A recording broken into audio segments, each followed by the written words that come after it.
alongside addressing an issue that we consider of great public importance.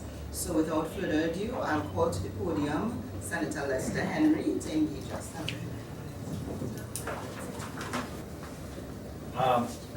We called in here today to, as Ali just noted, to raise an issue of what we consider to be of significant importance to the national community. And the PNM, as a responsible opposition, believe that we are doing our work, and we do it best when we raise significant issues of this nature and bring it to the public's attention. Now, the matter in particular that we are peeved about to some extent is that we proposed a motion to be debated in the Senate on pertaining to the state of the national debt. In terms of this issue, we see it as a very important issue affecting the economic prospects of the country, both in the short term and in the medium term. Now, if you recall, one of the first motions filed by the government in the Senate, in fact it was the first motion, back in 2010 when they came in, was a motion on the state of the economy. I believe the proposer at the time was Senator Mary King. And the basis for this proposal, this motion, was essentially to lambaste the last government, the last administration, about the handling of the country's economy and what they considered to be serious mismanagement of the country's finances. And if you recall accurately, during the status, the year of which that motion was carried, throughout most of 2010, when the government came in, we defended our position in terms of the handling of the country's finances and brought forward real significant data to show that the country's finances were not left in the deplorable state that the People's Partnership was claiming either before, during, or after the election of 2010. And we produced the numbers, for example, stating that our public debt ratio was somewhere between 35 to 38%, nothing more, quite manageable, which the government subsequently went on to support and admit, and that our credit ratings from the international agency have been consistently high in the A+ rating. So we quoted all the statistics that showed that the government, in the lead up to the campaign, was really crying wolf and frightening the population into thinking that there was a significant mismanagement of the country's finances. Now, in that context, we have seen the government in its 3 years in office produce 3 record budgets, and in each case, it's running a deficit. And what we are hearing about the upcoming budget is that it's going to be another record budget. So if the last one came in at around $58 billion, the Minister of Finance is projecting again that somewhere the spending might even be higher than that this year. And he's quoted as saying that, well, there's some one-off payments that will make this budget bigger than the last one. And somehow, by magic, they will get back to fiscal balance or pursue a program of fiscal balance after that. Now, what we are seeing is a significant run-up in the public debt over the past 3 years. And this is particularly alarming in the context of very little or no economic growth over the period. And when you put it in the context that the government comes to Parliament, especially last year's budget, and gives no proper accountability for how they spent the money, allocated in the fiscal package the year before. This in particular we find to be a very grievous injustice to the people of Trinidad and Tobago. And we raised that issue as a matter of course last year. Now, what we have continuing in the country is a run-up of all forms of public borrowing and contingent liabilities and so on.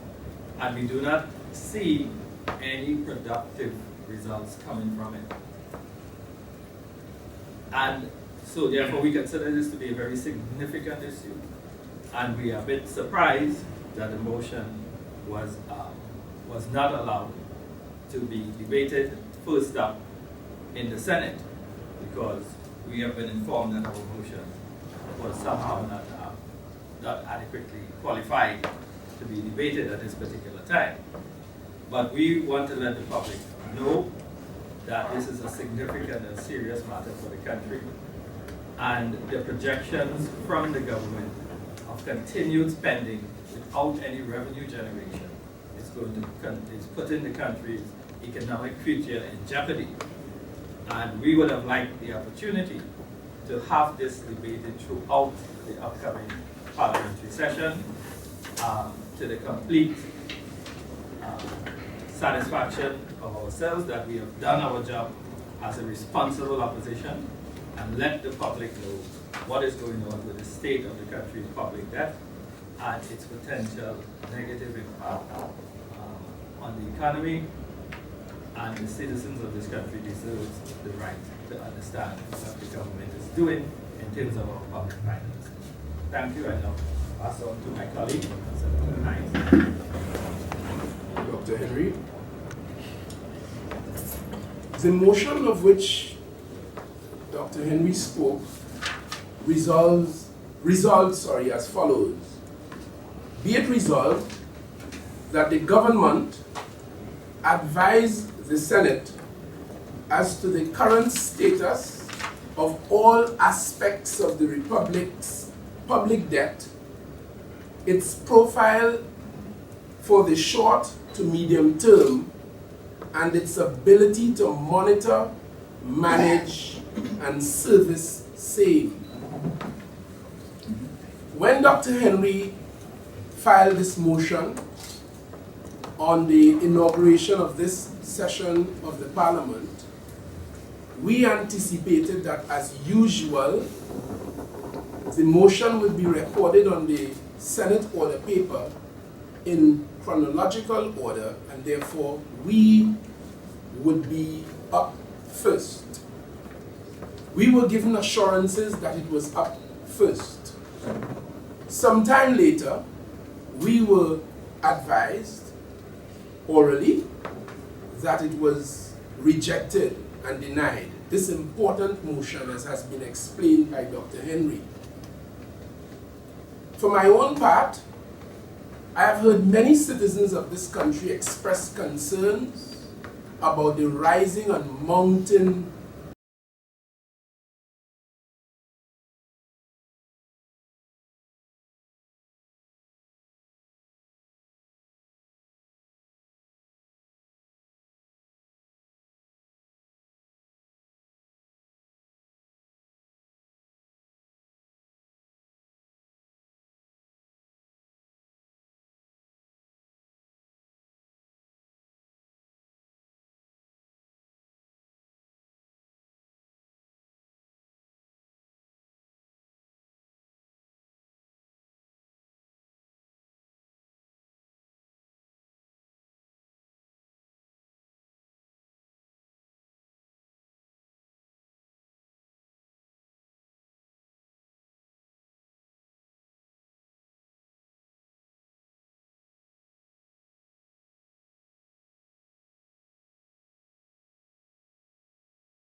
And traditionally, when one files such questions and or motions, the chair, if the chair finds there's some concern with it, would naturally and courteously contact the member, and amendments would be made to facilitate the chair's concerns.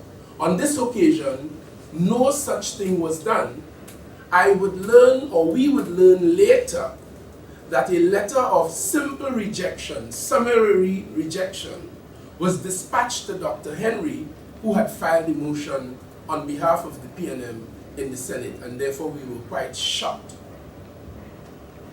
We consider that this decision has put us, the PNM, in a very invidious position, in that the effect of it is that we are not able to call the government to account in the way that we decided. We bear in mind that the chair draws its authorities from the members of the House, and the members ought to constantly play a part in terms of some of the decisions of the chair. We are horrified that we were not consulted with a view of proposing amendments to our motion in light of the President's objection to it. And one of the reasons why we are shocked and horrified is because this seems to be a part of a pattern that we have observed coming from the chair in the Senate. A pattern. And this is not an attack on the chair in any way. It is an observation, and we consider that those observations have revealed a pattern of conduct. For example, I filed a series of questions around Clause 34, an attempt on behalf of the public who we serve to demystify the secrets they had, and dark and hidden secrets of Clause 34. I filed a series of questions around them, and they were all rejected by the chair for reasons that I cannot understand. I filed a question recently as well, by way of another example, asking the Prime Minister to indicate the number of cabinet meetings that was had by the government since it came to office. Where were these meetings being held? Because we understand that they're being kept here and there and everywhere, away from the cabinet office and the Prime Minister's office. And who would have chaired these meetings even when the Prime Minister was present in the country, in light of the fact that whenever traditionally the Prime Minister is present, he or she would chair the cabinet meetings.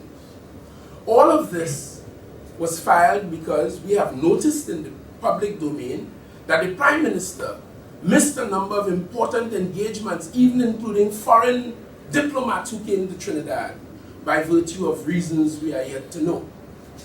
And her work ethic and her capacity to do the public's work by chairing these meetings of the Cabinet of Trinidad and Tobago are very, very important to us and to the people of Trinidad and Tobago. Having filed that, the chair in the Senate rejected that question as well, for reasons that are yet to be properly explained. You will recall, ladies and gentlemen, that when the issue of Clause 34 came to the attention of the public, the chair of the Senate was at that time acting as the president, and he expressed very early and summary views as to the government's culpability around Clause 34. Today, those matters are still up in the air, notwithstanding my attention to the President's conclusion on the matter as early as that. So we are very concerned about this. We believe that our attempt to call the government to account has yet again been stymied, and we want to know the real basis on which this is done. We feel that we owe it to the people of Trinidad and Tobago to call on the government to account. And when a decision like the one was taken to reject this motion and to suggest, by way of a letter to Dr. Henry, that it could be carried by way of a question rather than a motion for full debate, calling on the government to advise and to indicate how they will deal and manage with the public debt, we are deeply concerned about this. And that is our concern, and we raise it with you and the members of the national community in terms. And we are now open to any questions that you may have on the matter before you. So, Senator, just give us an idea, seeing that this motion has been rejected, the case of the motion is totally off your, was it further down in the pending order? No, the motion for the time being, had the chair called Dr. Henry, as has been traditionally done, and discussed it with Dr. Henry, we would have had advance notice as to the chair's concerns, and certainly we would have made adjustments. Let me have you know as well, as part of the efficient operation of the Parliament, the staff of the Parliament, the clerk of both houses, the House of Representatives and the clerk of the Senate, they are possessed of tremendous skill and experience in these matters. And they provide tremendous support, not only to the chair, but to every one of the members of both houses. And I have no doubt that they could have been consulted on the matter before the chair, and advice would have been given. But as written, we consider that we were calling on the government to do something, to advise the national community as to the state of the public debt, and to indicate how it intends to monitor and manage and service it. It was a call to order, and we cannot understand the reason for its rejection. Could you maybe give us an idea who was the author of the letter of rejection? It was, of course, the chair. But this letter, Hamel-Smith? yes, of A course. signed letter from him? Yes, of course. Or maybe the clerk on his behalf. I do not have the letter in front of me. But it came from the Parliament to Dr. Henry. And we take note, as I said earlier, that there was no discussion prior to that. It was simply a decision on the part of the chair, and the letter forwarded to Dr. Henry, which in the event Dr. Henry did not receive until last Friday, it being sent to his office at the UE and he being out of the country on vacation. Nobody called, nobody said anything as far as we are aware. And this is a matter of deep concern for us, as I have said several times. It has affected our ability to call this big spend, record budget making government into account in a circumstance of low or no public growth, as has been explained by the learned economist Dr. Henry. So this is a question of the motion will be refiled. And the motion has been rejected. Now, well, we propose to have a word with the chair and to consider refiling it and to understand whether it will resume its place at the top of the pile, given that which has happened. We have no issue with sharing private members' time, which is already limited to 1 day per month, with the other senators in the House. We are a very responsible opposition. We are a responsible entity in the politics, and the record would show that for the most part we have always acted responsibly.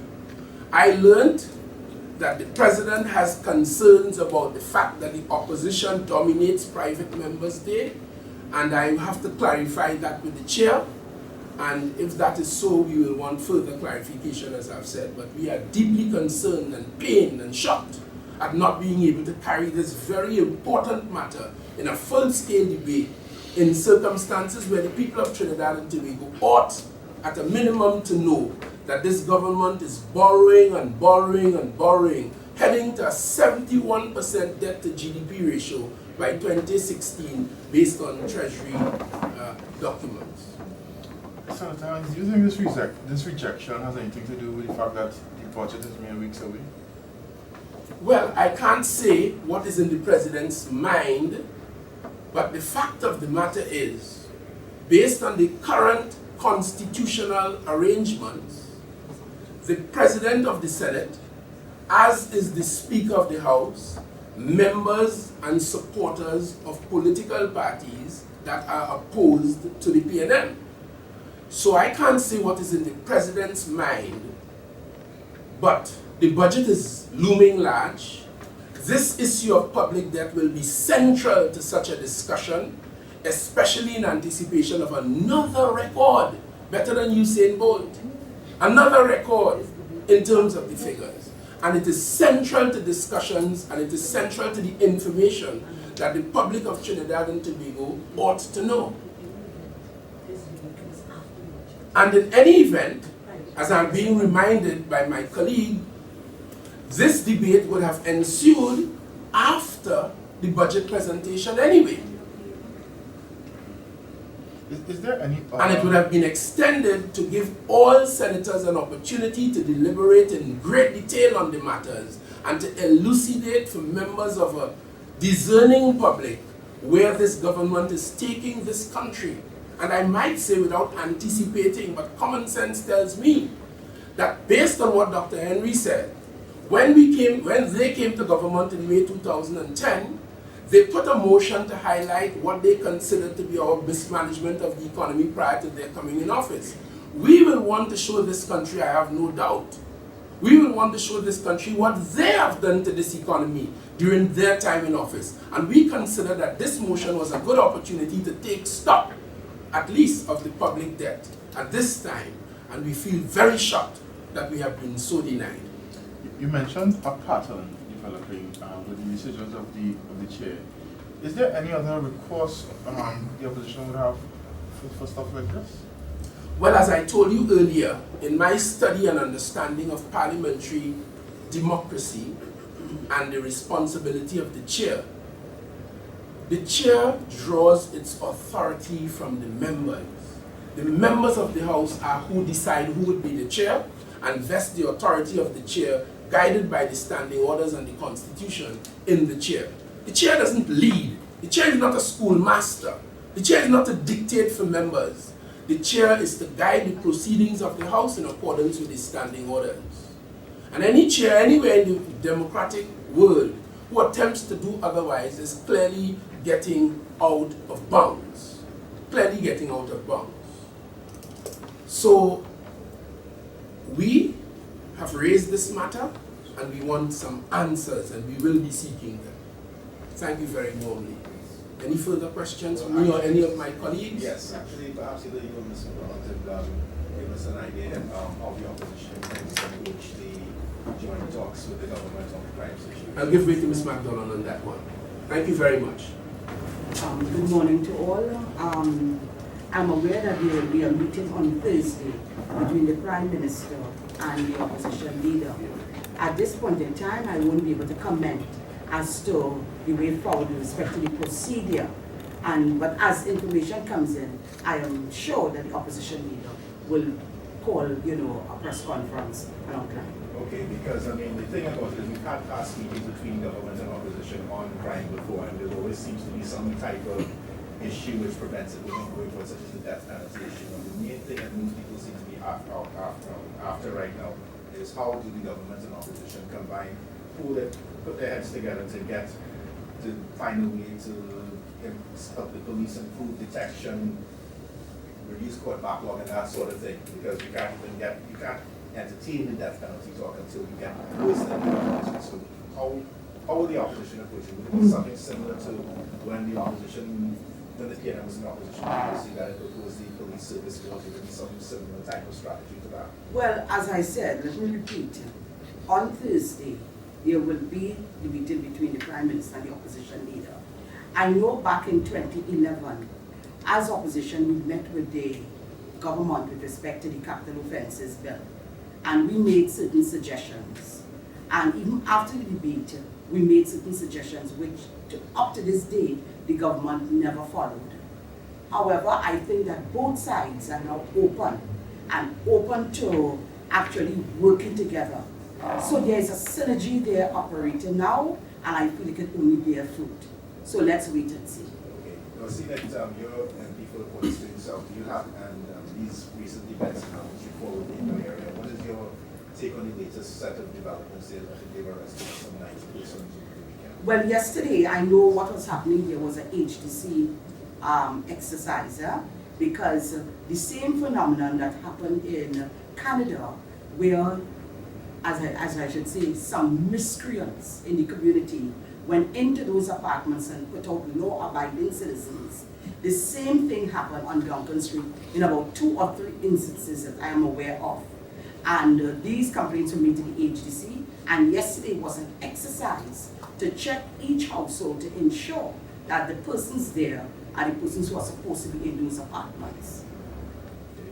So do you think that type of strategy is the right type of strategy we have to take? And in addition to this, all these talks from the... Well, I can tell you from Saturday, from my walkabout, a lot of people actually wanted the intervention of HDC. It was along with the police. They wanted some form of intervention.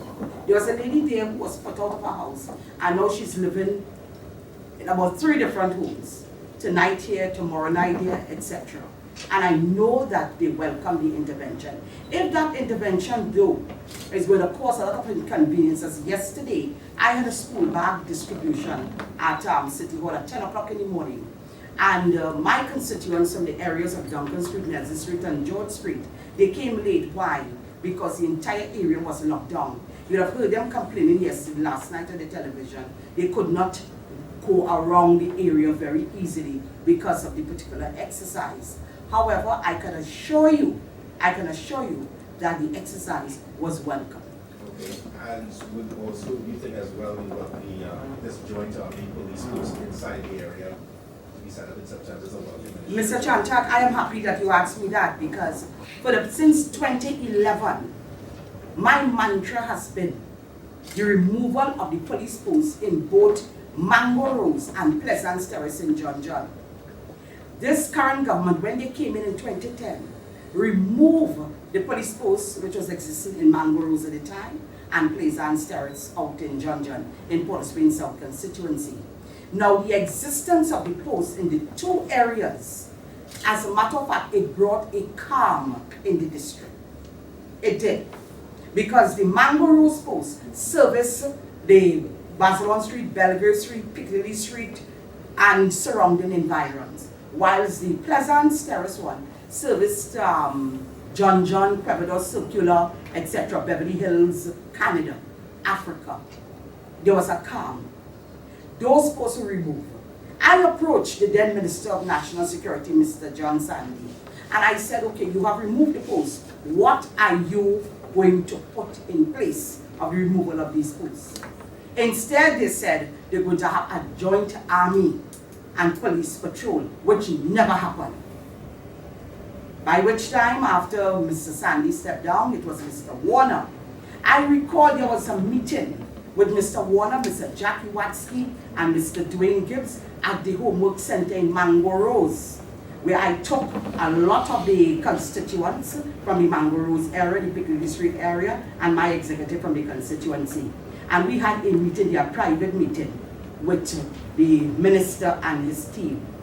And you know what was said to us? Mr. Dwayne Gibbs said to me as the police commissioner at the time that this was not in accordance with 21st century policing, the establishment of police force, across communities. It was more an approach where you can see the police walking or on a bicycle riding around. We never saw the police, we never saw the bicycles, and we never saw the joint police army thing. So I am saying to you now, you are taking one of the buildings on Duncan Street on the 3rd floor, 3 floors, and telling me that you are going to put a police post up on the 3rd floor on Duncan Street. Does that make sense? Does it make sense? It does not. Next thing, the Prime Minister went down to Duncan Street and promised that in the heat of the thing, promised that, and in tears, a homework center to be established in the building there. No, that can't work. When I was in government between 07 to May of 2010, I had established numerous areas in the community where we could have established homework centers and community centers, and all were abandoned. You would have heard me in the parliament speaking about the Picton Dance Theatre on Picton Road, You have heard me talking about the Barcelona Street Sporting Complex, which would have housed the first swimming pool in East Port of Spain. You have heard me talk about the community center to be built in Sea Lots West, and of course, down George Street. None of these things, all were started. Contracts were awarded, buildings started, and these things were not pursued. I say this morning, and I say again, that all the development that I see them not on the East-West corridor. It was last week, I was looking at newspapers in Newsday, and I saw where $63.7 million was approved by Cabinet just a week or two ago, where you're going to do development work with respect to cost, stat and whatnot. A lot of human development programs in and about Shogunas. I also heard the current leader of the ILP talk about putting police posts to secure Shogunas West. But police posts will be placed in Shogunas West, and the police posts will remove them from East Port of Spain. Somebody pulling somebody. Thank you. So do you think that the police force at Mangalore and the business should be... But I have been saying that since 2011. I think they're supposed to be reinstated. They should never have been removed. They should have never been removed in the first place. Is there anything further we can, one other thing I wanted to ask you as a deputy of the party, consider that right as we speak right now, the local government minister is having a press conference on local government reform and the white paper. What do you all make of that? And also, considering that this weekend the ILP leader is now talking about contesting all 131 years, do you see that ILP emerging as some sort of a threat to split votes, maybe to the detriment of the PNN in the local government election? Mr. Chanjak, I welcome anyone aboard. We are a proud old party. We are 57 years old, and bring it on. We can take on anyone.